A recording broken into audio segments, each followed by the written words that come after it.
Voilà. Donc, la théorie des jeux, c'est la modélisation mathématique des interactions entre les utilisateurs.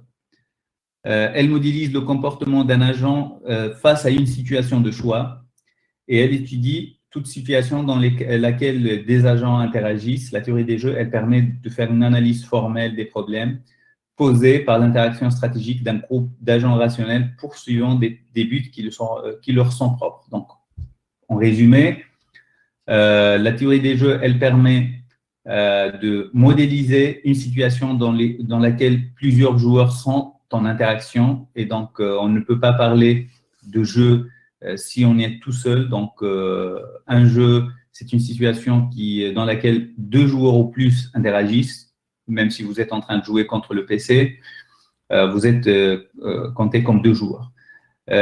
Deuxièmement, pour que ça soit considéré comme un jeu, il faut que les utilisateurs soient en interaction. Donc, que ce soit un joueur, quand il prend une action, il impacte l'autre ou il impacte la décision de l'autre, ou bien il peut contraindre les choix de l'autre, etc.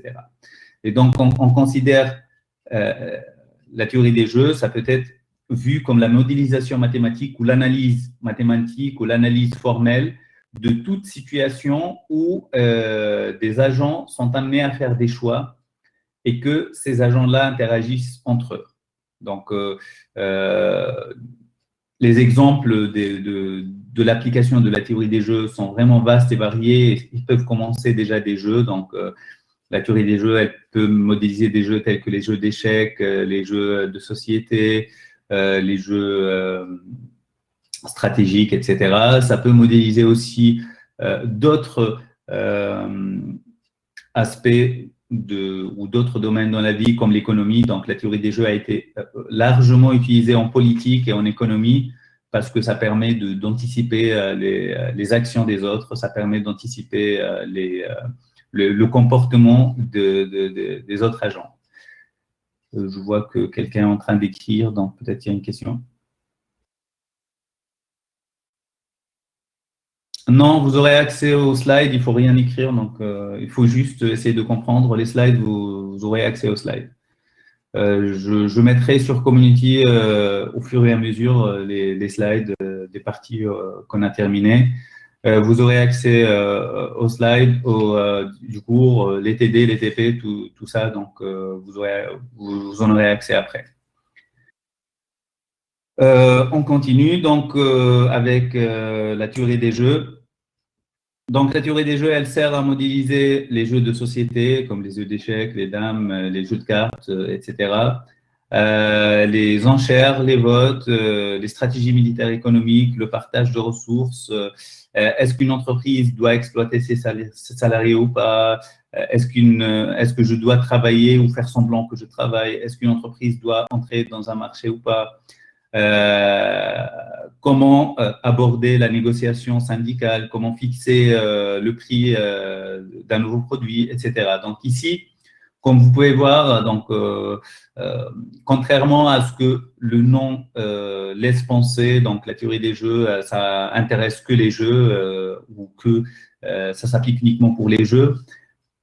En partie, oui, ça permet de modéliser les jeux, mais ça permet aussi de modéliser plein d'autres aspects qui sont plus ou moins divers et variés dans notre vie, comme la politique, l'économie,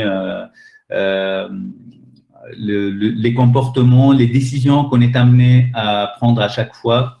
Et parfois, la décision, quand on est devant une situation dans laquelle on doit prendre une décision, parfois c'est simple, c'est-à-dire, par exemple, vous êtes devant une situation dans laquelle vous devez prendre une décision, par exemple,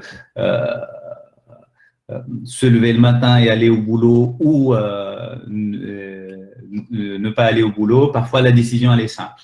Si je ne vais pas au boulot, je vais être viré. Si je me réveille, je dois aller au boulot, j'ai mon salaire à la fin du mois, etc., etc. Je garde mon job. Et donc là, parfois, la décision, elle est simple.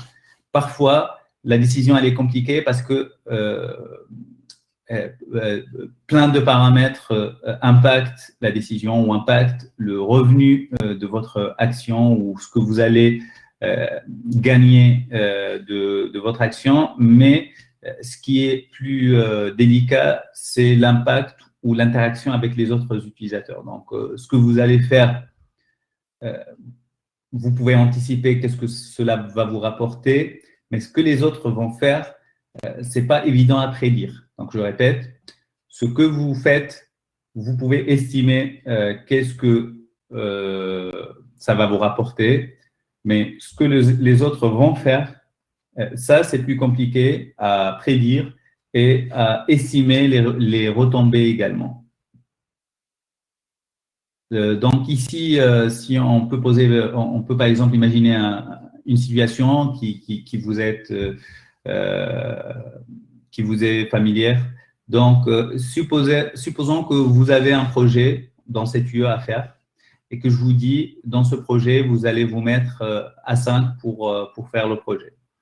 Et qu'à la fin, un compte-rendu doit être envoyé et que vous serez tous notés sur ce compte-rendu et tous les membres de groupe auront la même note. Après, chacun, vous êtes 5 dans le groupe, vous êtes a priori 5 feignants. Chacun, il va dire aux autres, moi, je ne fais pas le projet. Si vous voulez le faire, je vais obtenir une note. Si vous ne voulez pas le faire, moi, je ne le fais pas. Et donc là, celui qui va faire le projet, il va avoir certes une récompense parce qu'il va avoir une note non nulle, mais il va faire un effort qui est un effort considérable parce qu'il va faire le projet tout seul. Là, la décision, est-ce que je participe ou est-ce que je fais le projet ou pas, c'est une décision qui n'est pas triviale. Pourquoi? Parce que si vous estimez qu'au moins un autre membre du groupe va faire le projet, la meilleure action à faire par vous, c'est de ne pas faire le projet, tout simplement parce que vous allez avoir la même note ou la même récompense sans faire de l'effort. Donc, la récompense, on peut l'imaginer comme un gain positif. L'effort qui sera effectué, on peut considérer que c'est un gain négatif ou que c'est un coût à payer par vous, l'agent qui prend la décision. Donc, on est devant une situation où, quand on prend une action, elle peut engendrer un gain, mais elle peut engendrer un coût également, le gain étant la note du projet, le coût étant plutôt l'effort que vous allez faire pour faire le projet. Et donc, dans ce cas-là, la question, c'est est-ce que c'est plus intéressant à votre avis de faire le projet ou pas? Est-ce que c'est plus intéressant de ne rien faire et risquer que si tout le monde fait pareil, risquer de ne pas d'avoir zéro dans le projet? C'est une situation dans laquelle la décision n'est pas triviale. Il faut connaître plus d'informations, il faut étudier le jeu pour savoir si les autres vont faire le projet ou pas. Maintenant, la question qui se pose, à quoi sert d'étudier la théorie des jeux? OK, des situations comme les jeux de société, les jeux de cartes, les enchères, les stratégies militaires, etc. Ce sont des situations qu'on peut étudier avec la théorie des jeux, mais ça sert à quoi de les étudier? Qu'est-ce que ça va nous rapporter d'étudier formellement ou mathématiquement ces différentes situations? La réponse, elle est simple. En étudiant ces situations, on va pouvoir déterminer si les utilisateurs ou si les agents sont rationnels, quel sera le comportement des agents à l'équilibre. Donc, quel sera le comportement des agents si tout le monde se comporte normalement, quelle sera la situation à l'issue du jeu. Et après, on va estimer si cette situation à l'issue du jeu, elle nous est favorable ou pas. Si la situation nous arrange, eh bien, on continue comme rien n'était. Si la situation, par contre, ne nous arrange pas, dans ce cas, il faut agir pour changer l'issue du jeu. On peut changer l'issue du jeu en changeant notre action, comme on peut changer l'issue du jeu en changeant les règles de jeu. Par exemple, si on est en train de jouer un jeu d'échecs ou un jeu de dames, là, dans ce cas-là, on va essayer d'étudier le jeu formellement, déterminer l'issue du jeu. Est-ce que, avec la stratégie qu'on est en train de faire, est-ce qu'on va gagner ou est-ce qu'on va perdre? Et après, rectifier le tir. Dans, par exemple, les enchères ou dans les négociations, étudier l'issue du jeu, ça permet d'anticiper le résultat des négociations pour voir si on doit jouer, par exemple, l'offensive ou si on doit jouer la défensive, si on doit changer de stratégie ou si on doit garder la même stratégie, etc. Donc, ces différentes situations sont des situations où le résultat ou l'issue du jeu ou l'issue de l'interaction n'est pas triviale. Et donc, l'étude mathématique de ces situations, avec notamment la théorie des jeux, ça permet d'anticiper l'issue du jeu et ça permet de prendre la meilleure décision ou de choisir la meilleure action. Donc là, on arrive à un exemple ou à une question qui pourra vous expliquer un peu les motivations derrière la théorie des jeux. Donc, est-ce qu'il est possible qu'au sein d'un groupe, quelqu'un vote pour la proposition qui l'attire le moins et puisse considérer ce choix comme rationnel? Un choix rationnel, c'est un choix logique, c'est un choix cohérent. Et une autre question, est-ce que c'est une bonne idée, selon vous, pour un général de l'armée, de jouer à pile ou face pour choisir s'il attaque le jour même ou s'il attaque le lendemain? Donc, ce sont des questions qui, à première vue, vous allez les trouver triviales. Vous allez répondre pour la première hâtivement, eh ben non.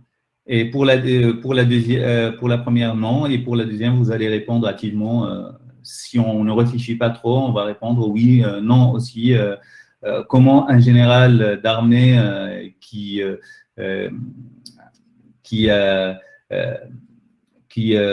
dans une guerre qui impacte les vies des milliers de personnes, comment il peut décider ou prendre ses décisions en jouant pile et face?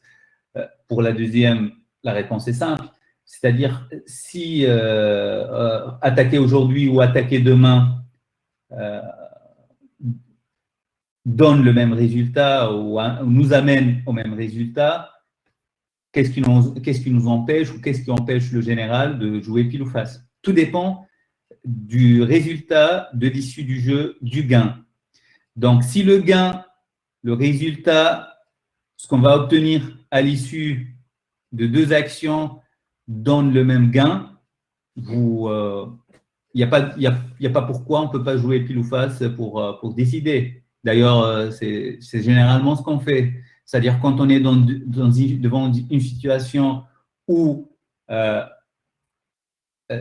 deux actions ou plusieurs actions procurent le même gain espéré, vous allez jouer généralement pile ou face ou si pas pile ou face, vous allez choisir au pif comme ça. Vous allez dire ouais, de toute façon, que je joue par exemple sur PSG ou que je joue sur l'OM, ben, ça va rapporter la même cote. Donc ouais, je vais dire allez, au hasard, je dis PSG ou au hasard, je dis OM ou ainsi de suite. Donc, tout ça pour dire quoi? Tout ça pour dire que, à première vue, la deuxième question paraît choquante. Pourquoi un général jouerait pile ou face pour choisir s'il attaque le jour même ou le lendemain? Mais tout dépend des espérances de gain de chaque action. Si les espérances de gain de chaque action sont les mêmes, dans ce cas-là, prendre la première action ou prendre la deuxième action est égal. Donc, ce n'est pas différent.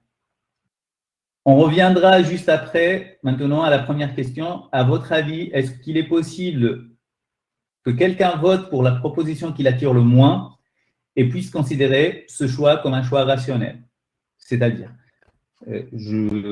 j'essaierai de vous poser la question autrement. il y a les élections présidentielles, par exemple, et il y a 4 candidats. Est-ce que vous pouvez voter pour le candidat qui vous attire le moins ou le candidat que vous détestez le plus et pour pouvoir considérer ce choix comme un choix intelligent? Est-ce que, par exemple, voter pour le politicien qui est votre choix numéro 4 ou votre choix numéro 3, est-ce que vous pouvez voter pour lui et considérer que ce choix est un choix rationnel ou est un choix intelligent même? Activement, à première vue, on dirait non. On ne peut pas voter pour quelqu'un qu'on n'aime pas qui gagne et considérer ce choix comme rationnel. On peut dire rapidement ou activement que c'est même un choix bête. Nous allons voir que le résultat n'est pas toujours trivial, n'est pas toujours banal, et qu'il y a des situations où on peut choisir la situation qui nous arrange le moins pour gagner à la fin, ou pour avoir à la fin le résultat ou le mieux qu'on peut espérer. Et donc, c'est une situation, c'est pour ça que je vous ai dit, les politiciens ou la politique, c'est un domaine d'application large de la théorie des jeux. Beaucoup de politiciens disent même qu'ils ont eu recours à la théorie des jeux pour décider de leur stratégie électorale aux États-Unis. Donc, dans plusieurs campagnes présidentielles, ils ont étudié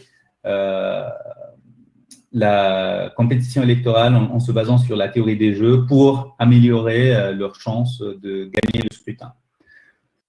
Donc, on passe rapidement à un exemple de vote stratégique. Imaginez que la France, l'Allemagne et l'Espagne forment un club de pays et ils sont en train de discuter d'accepter ou pas un seul membre. Donc, il y a 2 pays candidats, l'Italie, la Suisse, et les 3 pays qui forment le groupe, ils vont décider s'ils vont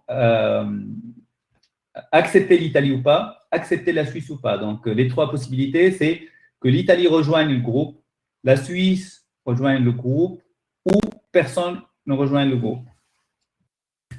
Voici les préférences de chaque pays. Donc, la France, elle préfère l'Italie, ensuite, elle préfère personne, et ensuite, elle préfère la Suisse. Donc, pour la France, elle aimerait bien que l'Italie rejoigne le groupe, mais si ce n'est pas l'Italie, c'est plutôt personne. On déteste les Suisses. Les Allemands, ils veulent garder le groupe comme il est, donc leur préférence, c'est personne ne rejoigne le groupe. Mais si on serait amené à accepter un, ça serait plutôt l'Italie que la Suisse. Pour l'Espagne, la Suisse, c'est un partenaire important et donc j'aimerais bien que la Suisse rejoigne le groupe. Si ce n'est pas la Suisse, c'est l'Italie, mais surtout pas personne. On ne veut pas que le groupe reste tel qu'il est parce que peut-être, par exemple, on peut imaginer que, par exemple, l'Espagne est minoritaire dans le groupe et donc elle espère avoir plus de poids quand le groupe s'agrandit. On peut l'imaginer comme ça. Donc, dans cette situation, nous avons 3 agents qui décident, qui votent, et chaque agent a ses propres préférences. Et c'est quelque chose qui est vraiment qui existe dans tous les jeux politiques. Donc, à chaque fois, si je pose la question à chacun de vous, chacun aurait des préférences différentes de l'autre et surtout un classement de ce qu'il souhaite obtenir. Si ce n'est pas X, le parti X, j'aimerais bien au moins que c'est le parti Y. Si ce n'est pas le parti Y, au moins c'est le parti Z. Donc, le parti Z, ce n'est pas mon choix principal ou mon meilleur choix, mais au moins, c'est meilleur que W, par exemple. Donc, ici, on a tous un système de choix, de préférence comme ça, et on a tous un système quand on veut voter, ouais, on aimerait X, on voterait pour X, mais j'espère bien que si X ne passe pas, que ça soit au moins Y, etc. Et donc ici, Imaginons qu'on a ce groupe simplifié donc, de 3 électeurs, donc la France, l'Allemagne et l'Espagne. Chacun a sa propre préférence et on va procéder à un vote en 2 tours. Au premier tour, on va sélectionner le pays candidat. Au deuxième tour, on va choisir de l'accepter ou pas. Donc, à votre avis, jusqu'à ici, le jeu ou le processus électoral, ce n'est pas un processus compliqué. C'est un processus électoral à 2 tours. Dans le premier tour, on choisit un candidat. Dans le deuxième tour, on choisit de l'accepter ou pas. On va représenter le jeu par un arbre décisionnel. Donc, au premier tour, on va décider entre Suisse et Italie. Et au deuxième tour, on va décider ou bien entre Suisse et personne si la Suisse est choisie, ou bien entre Italie et personne si l'Italie est choisie. Donc, selon les préférences qu'on a,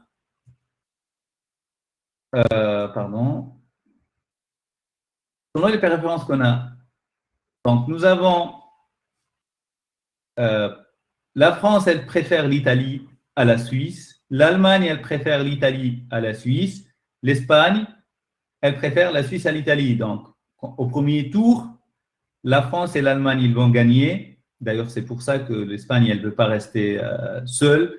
Elle veut qu'un autre membre rejoigne le groupe pour qu'elle puisse espérer avoir plus de poids. Et donc là, au premier tour, c'est l'alliance France-Italie qui va gagner. Et donc, la France, elle veut l'Italie à la Suisse. L'Allemagne, elle préfère l'Italie à la Suisse. Et l'Espagne, elle préfère la Suisse à l'Italie. Mais 2 contre 1, c'est l'Italie qui passe au deuxième tour. Maintenant, au deuxième tour, on va décider entre l'Italie ou personne. On revient à notre arbre de décision. La France, elle préfère l'Italie à personne. L'Espagne, même si son premier choix, c'est la Suisse, mais elle préfère quand même l'Italie à personne. Et l'Allemagne, elle préfère personne à l'Italie. Le choix étant fait, en votant d'une façon conforme aux préférences des pays, le résultat, c'est le suivant. Le résultat, c'est que l'Italie rejoint le groupe. Donc, s'il n'y a pas de vote stratégique, l'Italie va entrer dans le club. C'est la solution préférée de la France, mais c'est la solution numéro 2 seulement pour les autres. Supposons maintenant que l'Allemagne choisisse Suisse au premier tour. C'est-à-dire, elle va choisir son dernier choix, son pire choix. Donc, on revient. Qu'est-ce qui se passerait si l'Allemagne va choisir Suisse ou va voter pour la Suisse? Donc, ce qui va se passer, l'Allemagne, elle va voter pour le choix qu'elle déteste le plus, pour son dernier choix. Qu'est-ce qui va se passer si l'Allemagne choisit la Suisse? Donc, au premier choix, entre Suisse et Italie, on va choisir Suisse. Pourquoi? Tout simplement parce que la France, elle va voter Italie, l'Espagne, elle va voter Suisse, et l'Allemagne, elle va voter son dernier choix, qui est la Suisse. Donc, au premier tour, c'est la Suisse qui va passer à la place de l'Italie. Au deuxième tour, entre Suisse et personne, la France, elle préfère personne à la Suisse, l'Allemagne, elle préfère personne à la Suisse, l'Espagne, elle préfère la Suisse, mais c'est 2 contre 1, et c'est toujours France et Allemagne qui gagnent, et donc on arrive à personne. Maintenant, personne, si on revient à notre arbre de décision, c'est le choix numéro 1 de l'Allemagne. Donc, l'Allemagne, en votant pour la situation ou pour le pays qui l'arrange le moins, arrive à obtenir le gain optimal ou la meilleure issue du jeu. Et donc ici, on peut dire que l'Allemagne, en votant pour son pire choix ou son dernier choix, arrive à pousser le jeu à converger vers la situation la plus optimale pour elle. Et donc, on peut dire que le vote de l'Allemagne, de cette façon-là, c'est un vote stratégique.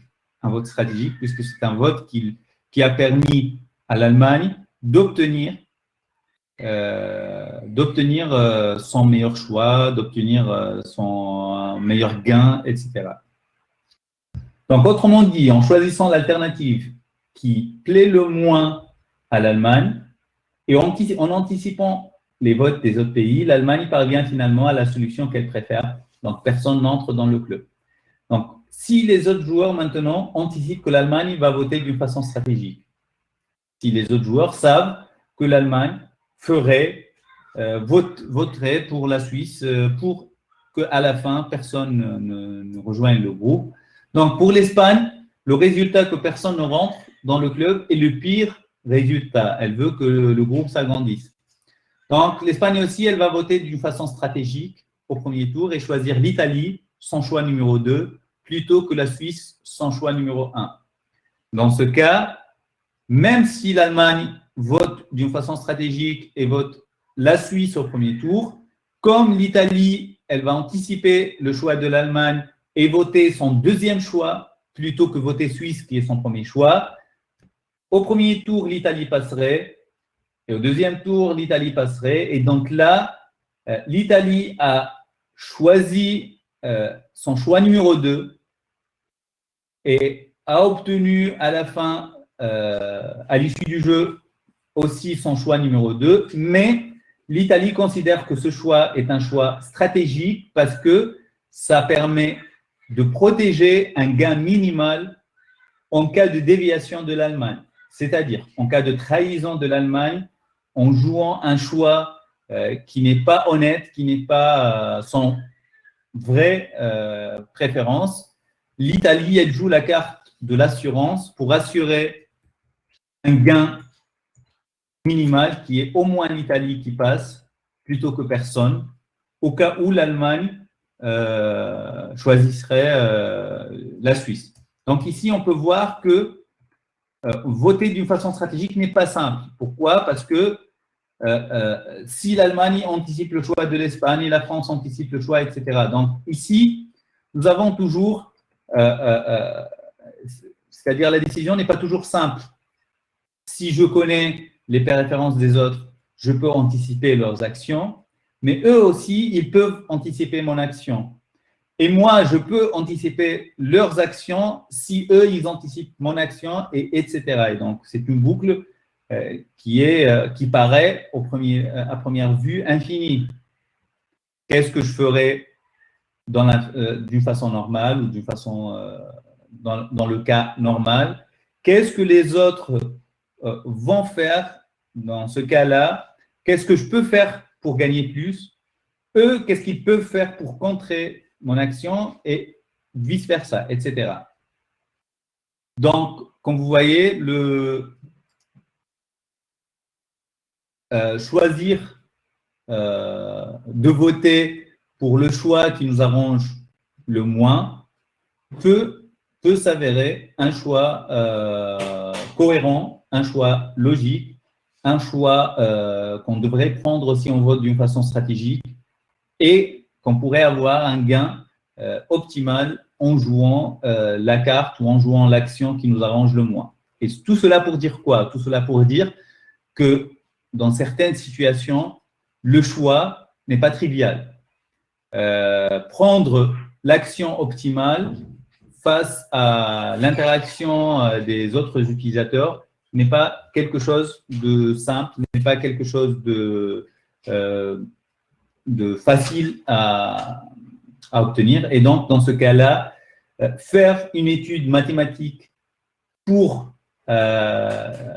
estimer ou pour déterminer l'issue du jeu, après avoir déterminé l'issue du jeu, voir quelles sont les actions à entreprendre, etc. Donc, tout cela est intéressant.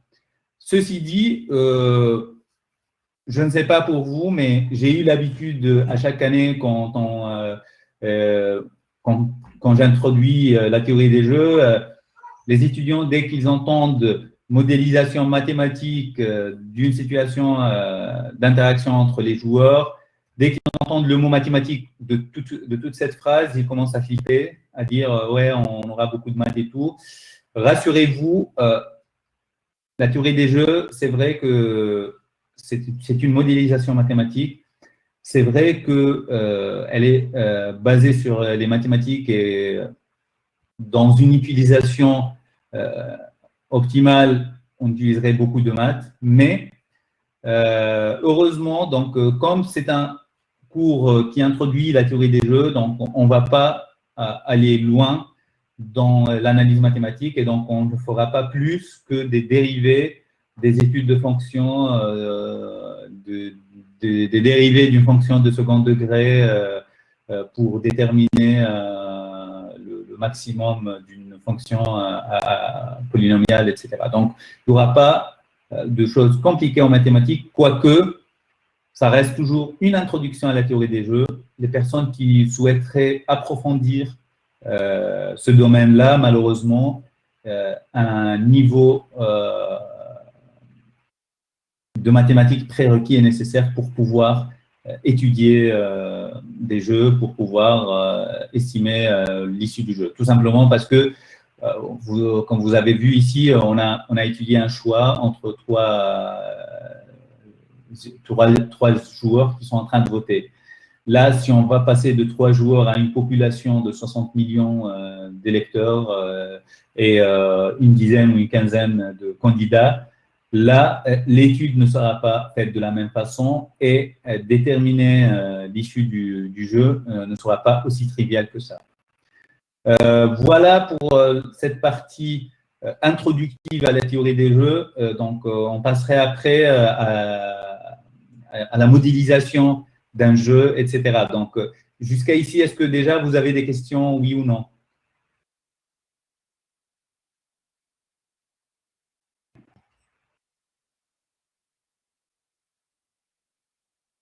Ok, donc j'espère que ce n'est pas trop, délicat. Donc, j'essaie toujours de motiver les étudiants avant de commencer la partie analyse parce que, en fait, peut-être au début, ça peut paraître un peu bizarre, un peu non utile, mais rassurez-vous, à la fin, vous allez voir que c'est vraiment intéressant de connaître ou d'explorer au moins cette thématique ou ce domaine-là. Voilà, donc je vous propose de faire une petite pause rapide de 5 petites minutes. On se rafraîchit les yeux et après on reprend avec la deuxième partie. Donc, je vous dis à très rapidement, donc dans 5 minutes on reprend.